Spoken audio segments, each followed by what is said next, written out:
Welcome to All Indefinitely, interviews and insights to empower you to achieve personal and professional success through friendships, relationships, and marriage. Here are your hosts, Anwar and Siana. Welcome back. Yay. We're here for another episode, and let me tell you something. I mean, I'm liking this coffee shop setup. I mean, occasionally there's some noise, coming back and forth from the traffic in front of us, but the coffee is worth it. Yes, and grab your coffee because this is an interesting conversation that we're going to have today. Yep. Relationships versus being married.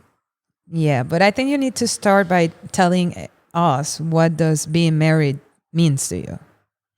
So, for the longest time, and then this is what originally the idea for the podcast originated, and where when I started with my book, was talking about this topic very much. Is like kind of what is it to be married, and it's something that turned into a big, it keeps growing and growing and growing, and my understanding of it, is changing constantly, but it took a while to get to where I am today. And that is that what we view marriage is as a license, makes no sense in today's day and age.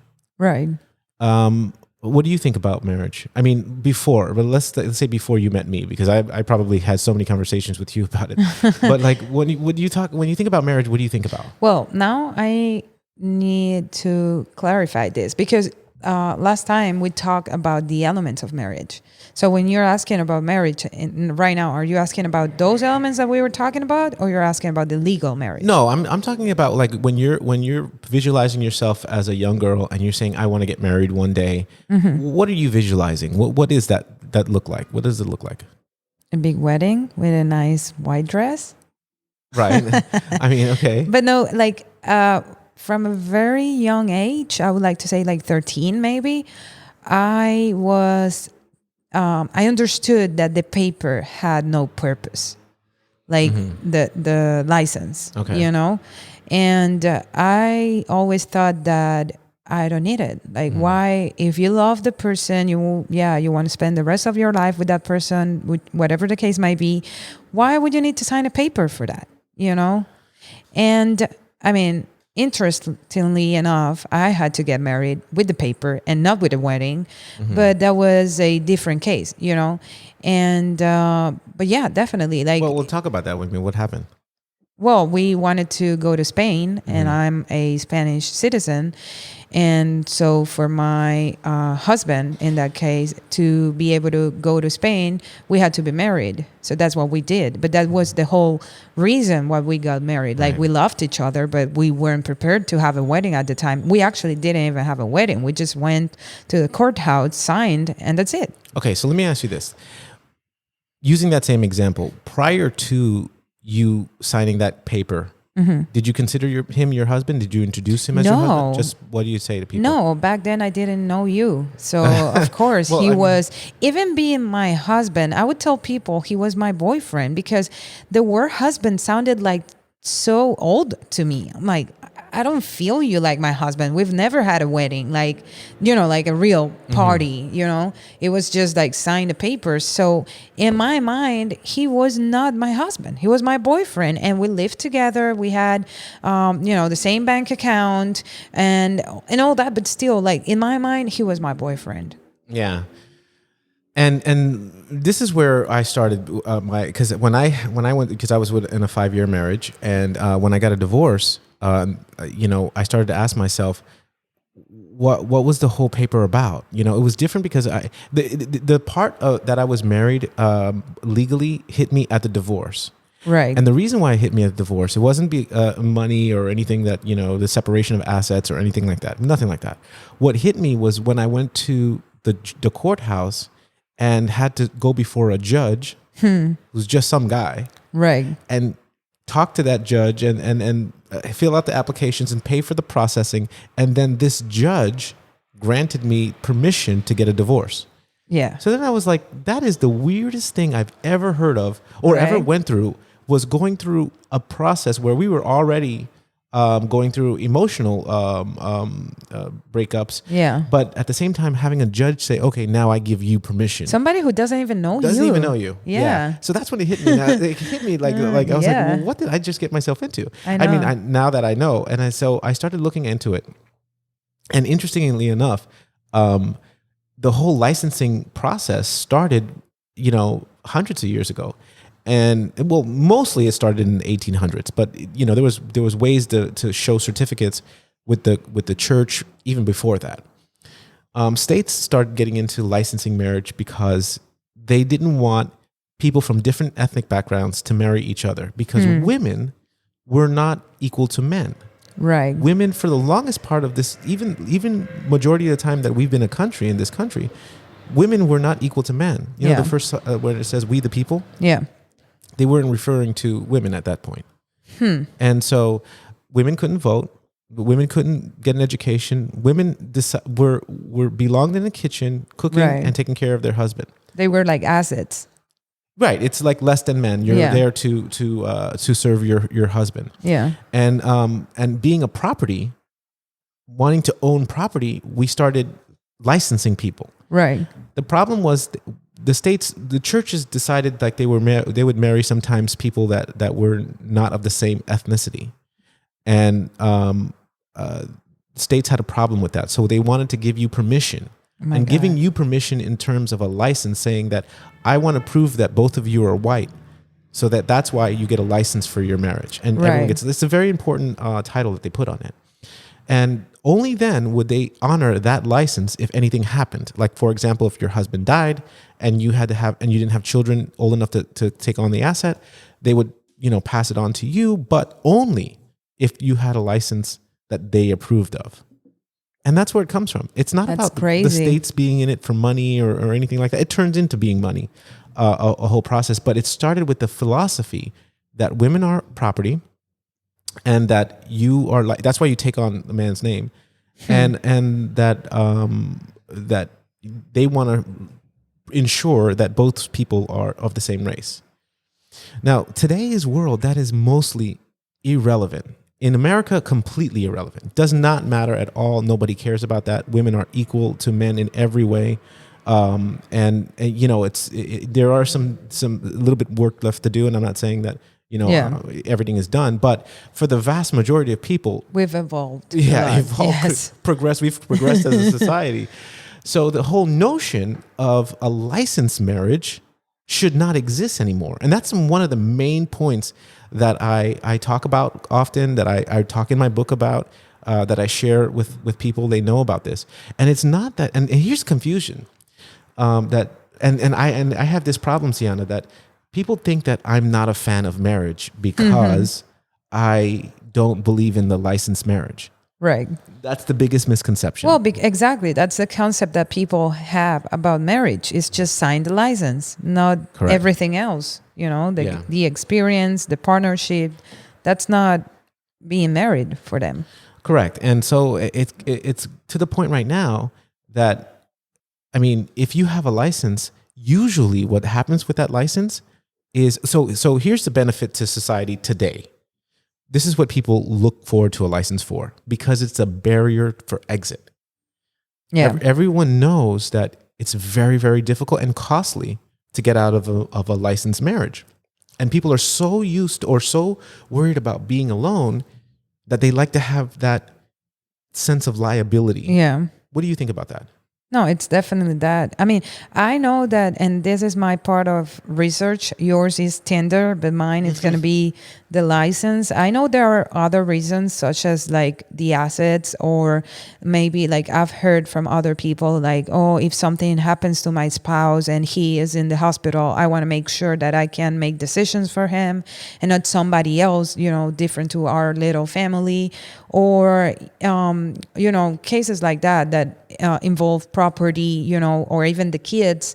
But I agree with you. Like, if, you don't need to sign a license for all those aspects to be taken care of. Yeah. And by the way, I just want to mention this, that all those things that you mentioned, from property transfer to, rights of survivorship, All of these things that can happen, they can be made. A lot of it could be made with just the right wheels. Even if you go to the hospital, your current husband is incapacitated, and even though you don't have a licensed marriage, if he can fill out one form saying next of kin or whatever, and then they'll now honor you. I'll give you an example. When my dad had a heart attack and he was in the hospital, and my mom and him were separated at the time, he put on the form that his sister will have say so over his life, or whatever the case may be. And when my mom got to the hospital to bring us there, we were younger then, and she asked for an update on how my dad was doing. They told her at the hospital, sorry, ma'am, we and she has, and this is a licensed marriage. They were still licensed married at the time. And they told her at the hospital, sorry, ma'am, we can't talk to you about any details. We were given instruction on who the next of kin is. It's not you. Yeah. So it's just one form. So a lot of these things can be adjusted, and I'm glad you're going through law school right now and bring us some value on what the case studies are like, because it's interesting to know, like, where is the value added with having a license? Yeah. We know that you need it for, I have seen some examples of the military giving extra benefits to people that have a licensed marriage, like money to live on, etc. I have heard cases where we know people personally that had to sponsor people to come into this country, and you use the license to sponsor your husband to move to Spain. And there are some cases where medical insurance companies will cover you only if you're licensed marriage, but that's really, really changing, because I was in my previous relationship, I was covered under her insurance, and we never had a licensed marriage. Right. So, I mean, I know for a fact that that's something that's changing. Change, yeah. So the benefits to me are extremely, extremely slim, and only in specific cases. So the vast majority of people that are in a relationship, or that say this is their boyfriend or their girlfriend, the question is, what is the difference? What is the difference between having a boyfriend, a relationship, and then having a marriage? Well, before we get that, I wanted to mention, because as we were talking about it, I was thinking about this movie that we both watched, Marriage Story, remember? Yeah. And I think that analyzing the benefits and the downsides of a license, for most people, the downsides outweigh the benefits. And this movie is an example of that. And I would recommend it to people, like, to watch it, because it opened my eyes about the whole divorce thing, because it was an example of what you had told me. It was your personal experience, but it was also very interesting to me, because they had agreed on everything for the divorce. And as soon as they had to involve attorneys, it got messy. Yeah. And expensive. Well, attorneys benefit from it having a messy marriage. Yeah, divorce. I shouldn't say that, but but it's true, and we could find better ways for attorneys to benefit other than wasting people's money like that. Right. Well, if you do the work in the beginning, if this is what I wanted to talk about. Like, if you're starting a relationship with someone, and you know that this person is you're going to have children with them, or you're going to spend a significant part of your life, hopefully forever with. Yeah. Or you don't even know, but you feel that person, it's a good person to be around. We've said before, like, forever can be 1 month. Right. But maybe that's the happiest month of your life, Correct. So that's your forever. And if you feel that way, you can sign a license for that, but not the state license, though. Oh, just an agreement. Yes, an agreement. Yes. Yeah. And here's the thing. So going back to, like, the relationships and marriage, this is what I did. Yeah. When I started, I was like, well, if I view marriage as just a license, then I only had one. But if I take away the license, because it's completely irrelevant today, and I look back at my life, I've really had several marriages. Right. I've had several people that at the time I felt like I could be with forever, that I gave them a public acknowledgement, like a title, that I had intimacy and sex with. So it's kind of like those elements that we talked about, which is... Did you share the same beliefs? At the time, yes. At the time, when I was with my previous relationships, at all of the times I'm talking about, and this is probably, I want to say, this is going back to when I was like 19. Wow. Yeah. So I had a a girlfriend for a while there, and we thought that we were in completely love and we were gonna like be together forever, and we had all the great time. It didn't work out that way. Yeah. And then I had 2 previous relationships prior to my marriage. After that one, so we're at the 3, plus my licensed marriage, and then I had 1 relationship after my marriage. So that's 5. Yeah. So I would say I was married 5 times. Yeah. Because if the rules are the same and the process is the same, then everything is the same. I know. My question always is, what would change if you're in your life if you sign the license tomorrow, the following day, after the honeymoon? What's going to change other than your thousands of dollars in debt or poorer? Yeah, I know. Well, that's the whole thing. And the people that I talk to, I get 2 major responses from this. Number 1 is it's not real by society standards if we don't have a license. And number 2, true, it's a barrier to exit. Like, so if you don't have a license, you're living a lie. That's what a lot of people believe. Yeah. You're not truly married. And number 2 is they want the barrier to exit. Yeah. Now, marriage and weddings are usually a religious function. Well, but I wouldn't put it together because I do like weddings. I love weddings. I want to go to a wedding. Yeah. I can't wait to go to your wedding. or the bachelor party. I don't really like bachelor parties. Okay. To me, it's a little overrated. It's not the right time. It's always like out of place. Like I love the love part of it. So I want to, do something like, anyway. We got to talk about it because isn't it interesting how, because you're going to get married, you need one last night of, letting loose and being free. And isn't it weird? Like to me, it's like, I don't get it at all. It sounds like you're going to jail or something. When I was getting my licensed marriage, I just completely did not want anything to do with a bachelor party, but everybody that was around me felt like they needed to, right, to do this for me. And then I invited my then fiance to come to the bachelor party with me because I was just so much in love. I'm like that kind of guy. Like I'm just like, I'm all in. Like, I had no interest in it. And not that I had my fair share of strip club days. So I'm not a saint by any means. And now you're going to have Tinder. I that's debatable. That's up for debate. I'm in the single life. I don't know what to do, but the thing is that I recognize, I honor all relationships that I'm committed to, as a wife. Yeah, you go all in. Yes, absolutely. And when I finished my when I was out of my relationship with my previous licensed marriage, and I got into a relationship with my previous relationship. The first thing I said was, I don't know how long we're going to have. We're not going to have forever. I probably don't think we're going to last forever. If you see the book I'm writing, if you see what I'm talking about, I don't think we're going to last like that. I think that we should focus on other things. Yeah. Like our mutual flourishing, the joys and pleasures that we bring each other, and also like personal growth. Having a relationship for personal growth is the most important part of the relationship. So this is what I wanted to say before we get to our question here today. Yeah. Is that when you're in a relationship or a marriage or a friendship, all can affect change in your life. All can let you see places, parts of people that allow you to have the same experience, a completely different experience from the same situation. It could be walking a mountain. It could be, hiking. Yeah. It could be anything, but it changes your perspective so much. And I think that being married is the highest part of human flourishing for me, because it allows you to get next to another soul and really interact and change your life and gain their views and gain everything from them. So, but it's indefinite.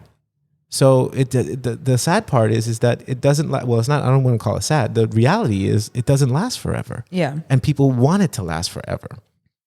So that's what's sad. Yeah. Yes. That we've been told that it should be forever, but it's really indefinite. So all relationships the focus should be from your friendships to your relationships and marriages, and I call them all relationships, marriages.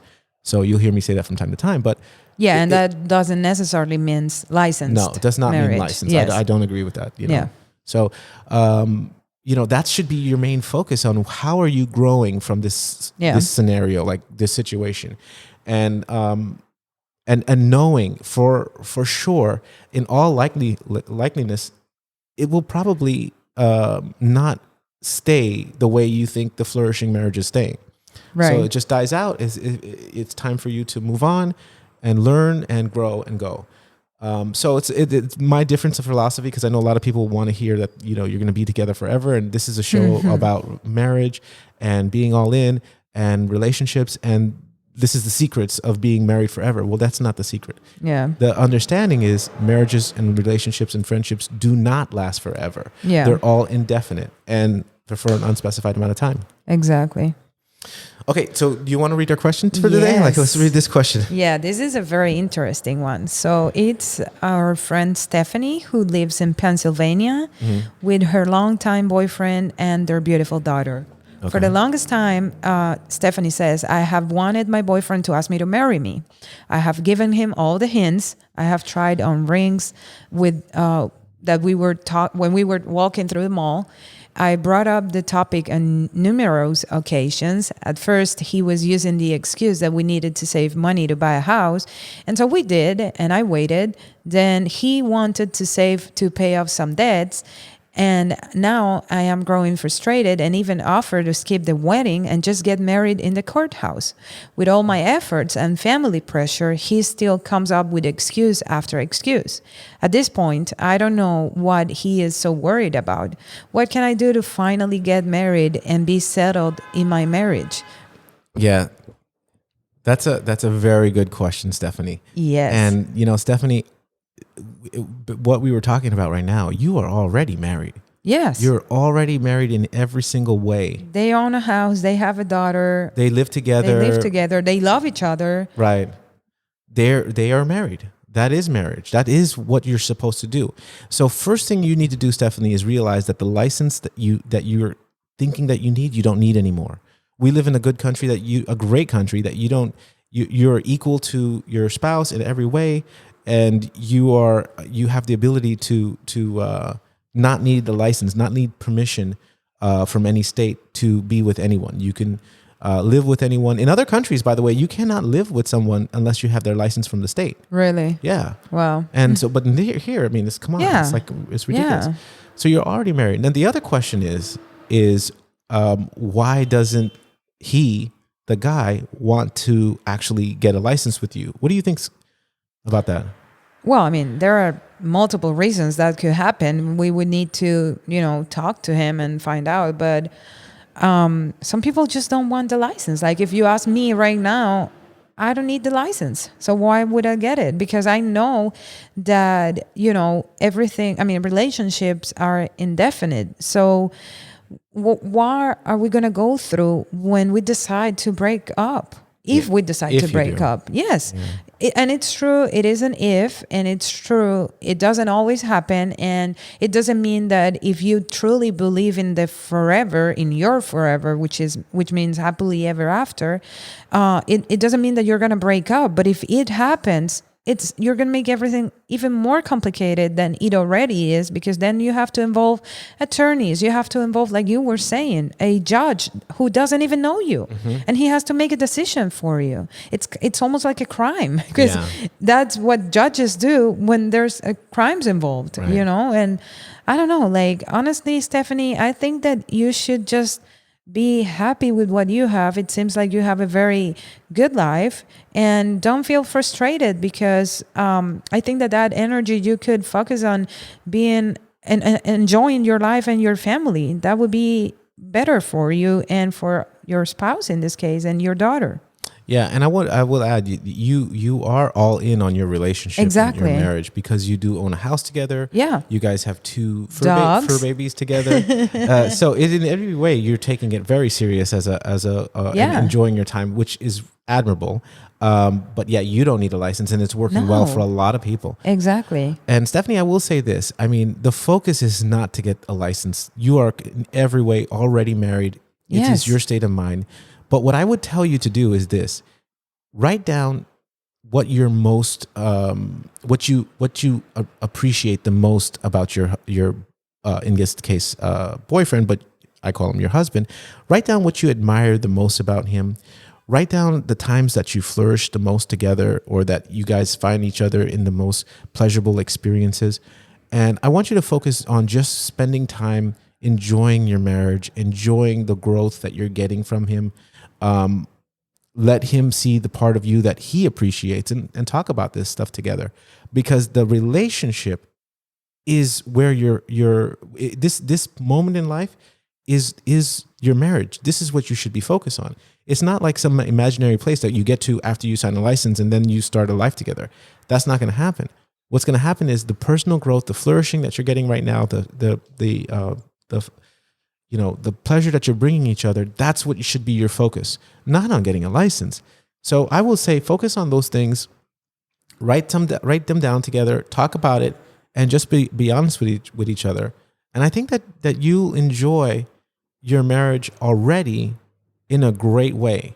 Yeah, absolutely. You know, I really do see a future where your daughter grows up, and 30 years from now or so, no one seeks a license anymore. I mean, it's completely a relic of the past. Yeah. It would be something that nobody will do. But instead, we will understand that all of these relationships that we've had all our lives, all these where you have a long time, quote unquote, boyfriend that you live together with, that you share a life with, that is a marriage. Yes. And you should treat it that way. Yeah. It's mind blowing how some people say, well, we're together, we're doing everything married couples do, we're expected to act every way a married couple, but we're not serious. Like we're not going to get married anytime soon. And that's fine. There's nothing wrong with that. Like, it's okay. Enjoy your life, and signing a document cannot define your happiness or for you to be content, or using it as an accomplishment, right? When you have such a great life, and I don't know, like you've already accomplished more than most people. Yeah, absolutely. Yeah. I mean, there are some things that I want to conclude with is that relationships are things that you have with anyone. It could be a colleague, it could be a friend, it could be a sexual partner, it could be anything. These are all relationships. But marriage to me has found its way, like I summarized it by saying, this is when these four elements come together. When you have a public acknowledgement that that's your person, you can use whatever title you want. It's the same thing. When you have sex and intimacy, when you have intimacy, and when you have the same shared belief. And that belief tends to be that we are going to be in this forever. But as long as you're saying, well, we're going to be indefinite. So as long as we're okay, it's just still the same thing. Maybe that's the case here. Maybe they don't have the same shared beliefs. Like what's a marriage for him is not exactly what's a marriage for Stephanie. I will tell you that being married before, licensed married before, is that a lot of people that's been down the path before talk to you and they say, listen, before you do it, make sure you know what you're doing, because the license has hurt far more people than it's ever helped. Yeah. And I couldn't even give you examples on where it helped anyone, but I can tell you tons of examples where it punishes people. And even right now, people are choosing to stay miserable in relationships because the thought of having to lose all that they work for, or having to rip assets apart and then hire expensive attorneys, and then the attorneys get everything and they get nothing but a judge granting them permission that they can break up. Like that seems too daunting, so they actively stay in misery. So that's sad. Yeah, if we do one thing with this podcast is letting people understand that they can get the most out of their marriage without having a license and just seeking the flourishing and just seeking the growth, then I think we've done our job here. Yeah. But there's a lot of work to do and a lot of topics to talk about. So yeah. It's crazy. I hope we can help Stephanie and people like her with this podcast. Yeah, and then it remains to be seen. And by the way, this open discussion that we're having, I mean, when we get questions and we learn from our audience, I'm more than willing to change my mind. Absolutely. Of course. We might be wrong. We could be wrong on all of this. I'm more than willing to change my mind. I do not have it all figured out. I don't know everything about life. I just know what works and what I've seen to work, and I'm sharing my views. And I'm open to listening to what other people have to say about this. I've been doing this for the last 6 years. And it just confirms more what I'm talking about rather than change my mind. But I'm more than willing to get any feedback that you have for me. I'll definitely will continue to do research about this topic to have some legal insight. Yeah, I'm looking forward to the legal insight on this. Yeah, because we're going to be revisiting. So that's our show. And I just wanted to thank you for listening. And yes, thank you. I just want to thank our sponsor, American Worldwide Academy. If you know anyone that needs help getting their high school diploma or get online career training, log on to careerhighschool.com and go through it. It's an amazing school. And good luck and see you soon. Bye.